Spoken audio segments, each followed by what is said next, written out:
O fantasma de Heilbronn.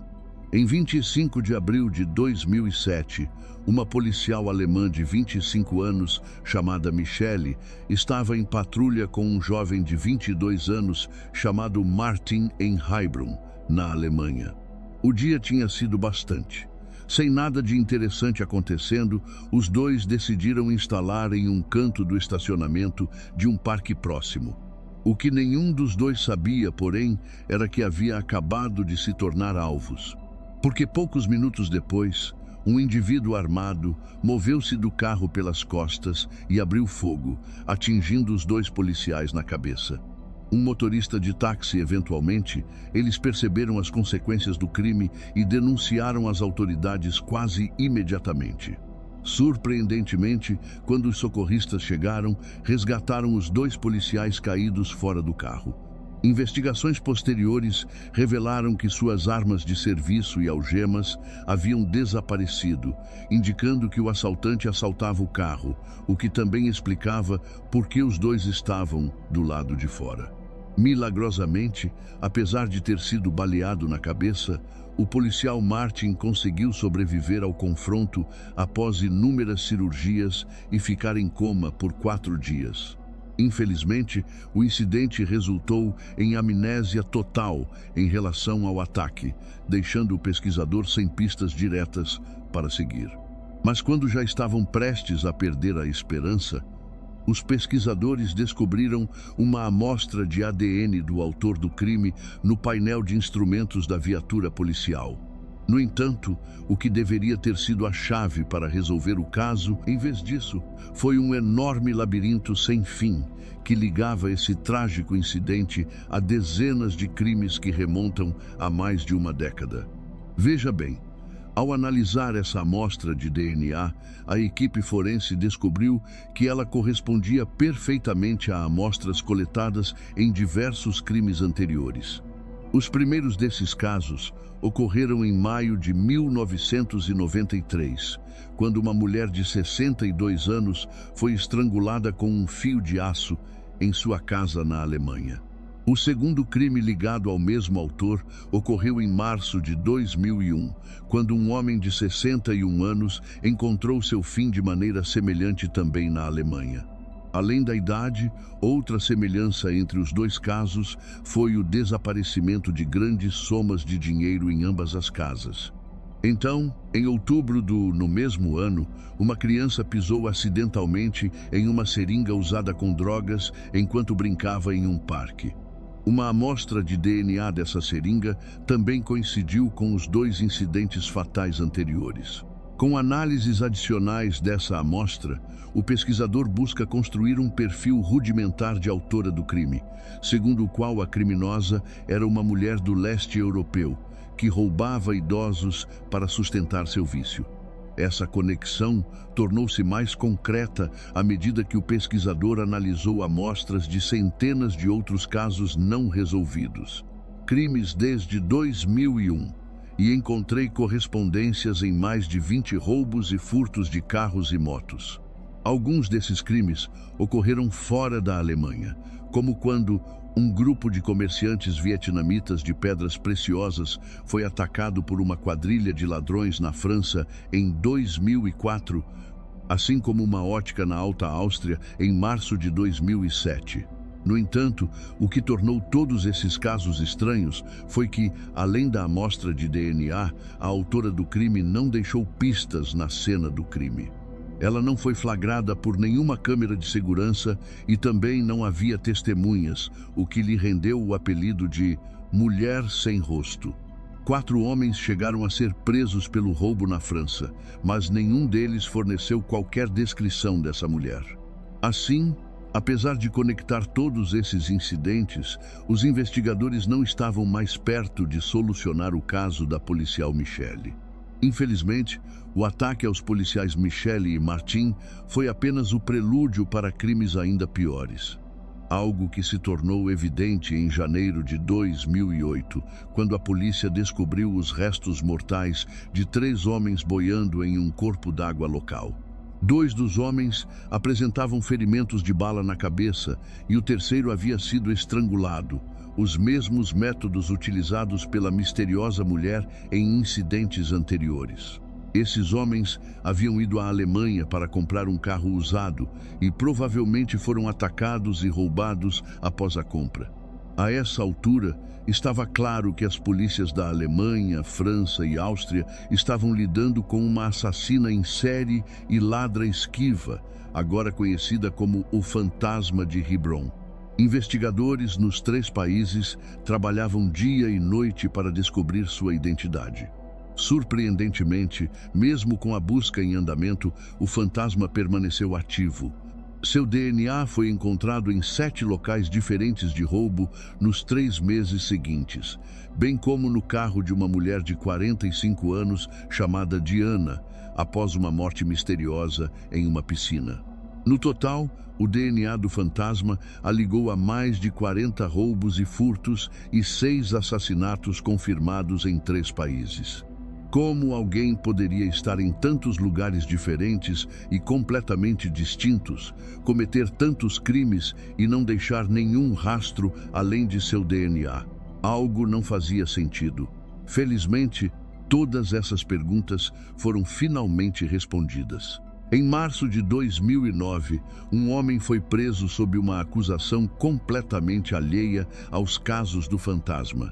Mas, ao ser submetido a um teste de DNA, o resultado foi uma correspondência perfeita com o DNA do fantasma, que supostamente era de uma mulher.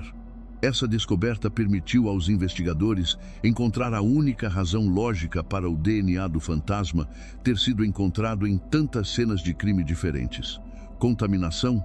De fato, ao realizarem testes de DNA em alguns dos cotonetes não utilizados para coletar amostras, os investigadores encontraram traços do DNA dela também. Seguindo essa pista, os investigadores conseguiram rastrear a fonte, uma funcionária da fábrica onde os cotonetes eram embalados, que, após algumas investigações, foi inocentada de todos os crimes ligados ao seu DNA. Descobriu-se que os investigadores estavam usando cotonetes que nunca deveriam ter sido usados para análises forenses. E embora essa revelação embaraçosa tenha sido um tanto irônica, não mudou o fato de que dezenas de vítimas tiveram a justiça negada enquanto a polícia perseguia um assassino fantasma que nunca existiu. O traficante de Manchester, Paul, era um estudante universitário de 19 anos da Índia. Ele viajou para o Reino Unido em 2012 para cursar artes na Universidade Metropolitana de Manchester e não demorou muito para que ele construísse um círculo próximo de amigos. Ele estava com esses amigos quando visitou a boate Warehouse Project na véspera de Ano Novo daquele mesmo ano. Infelizmente, o grupo se separou por volta das 23, quando um dos amigos recebeu uma mensagem de Sovic dizendo que ele havia sido expulso da boate. Mas quando esse amigo tentou contatá-lo, alguns minutos depois, Sovic não respondeu. Ele também não voltou para casa naquela noite, o que levou seu colega de apartamento a registrar um boletim de ocorrência por volta das 5h30 da manhã. Sovic foi visto pela última vez do lado de fora da boate por apenas 1 minuto antes de ir embora. Mas, apesar das imagens das câmeras de segurança darem uma pista sobre a direção para onde ele foi, Sovic, infelizmente, não foi encontrado. A reviravolta em sua busca aconteceu em 22 de janeiro, quando uma equipe de mergulhadores descobriu seu corpo no canal Bridgewater, perto do estádio Old Trafford. Após mais investigações, a morte de Sovic foi considerada um acidente. Simplificando, ele caiu no canal, ficou imobilizado pela água gelada e se afogou antes que alguém pudesse perceber e ajudá-lo.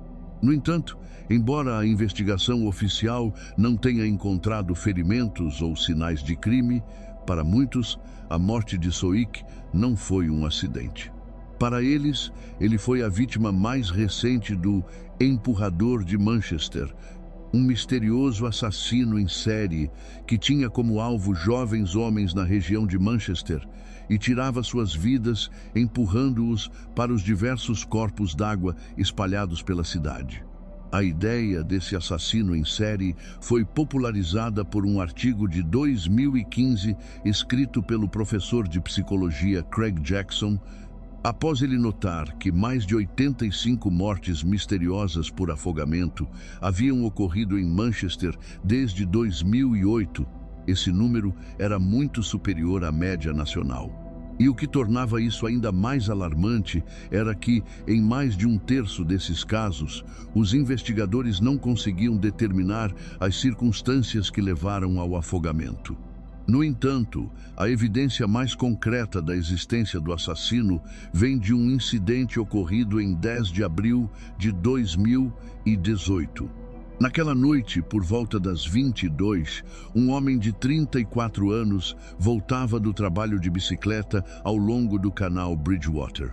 Esse era um trajeto de sua rotina diária e ele já o havia percorrido inúmeras vezes, então não estava prestando muita atenção ao seu redor, um erro que quase lhe custou a vida.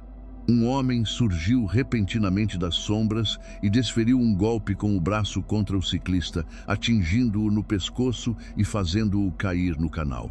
Felizmente, a água não estava fria o suficiente para incapacitar o ciclista imediatamente. Então, ele nadou rapidamente de volta para a margem do canal, mas o homem que o empurrou ainda estava lá. E assim que o ciclista tentou sair, o homem chutou sua mão, fazendo-o cair de volta na água.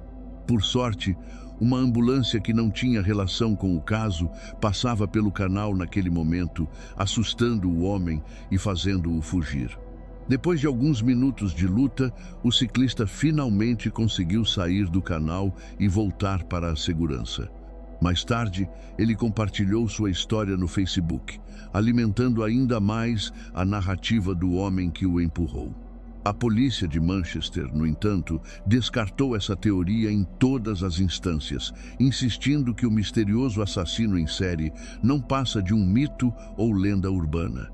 David Wilson, um funcionário da Parceria de Segurança Aquática de Manchester, chegou a afirmar que um número significativo dessas mortes provavelmente estava relacionado ao álcool, com homens embriagados caindo acidentalmente no rio e não conseguindo se salvar antes de perderem tragicamente suas vidas. Isso, dadas as circunstâncias, faz mais sentido, especialmente porque o canal é cercado por inúmeros bares e casas noturnas. Além disso, apesar das inúmeras câmeras de segurança na área, nenhuma jamais flagrou alguém seguindo ou atacando uma das vítimas de afogamento. Muitos acreditam que a história do ciclista que viu e sobreviveu ao agressor de Manchester, o único relato de alguém que realmente o viu, foi exageradamente dramatizada ou inventada para alimentar teorias da conspiração. Portanto, a menos que surja alguma evidência bombástica, o agressor de Manchester será lembrado como um assassino em série que nunca existiu. E se você gosta de mistérios, curiosidades intrigantes e histórias que desafiam a lógica, então não esquece de deixar o seu like, comentar o que você achou aqui embaixo e se inscrever no canal para não perder os próximos vídeos, porque o que vem por aí pode ser ainda mais surpreendente.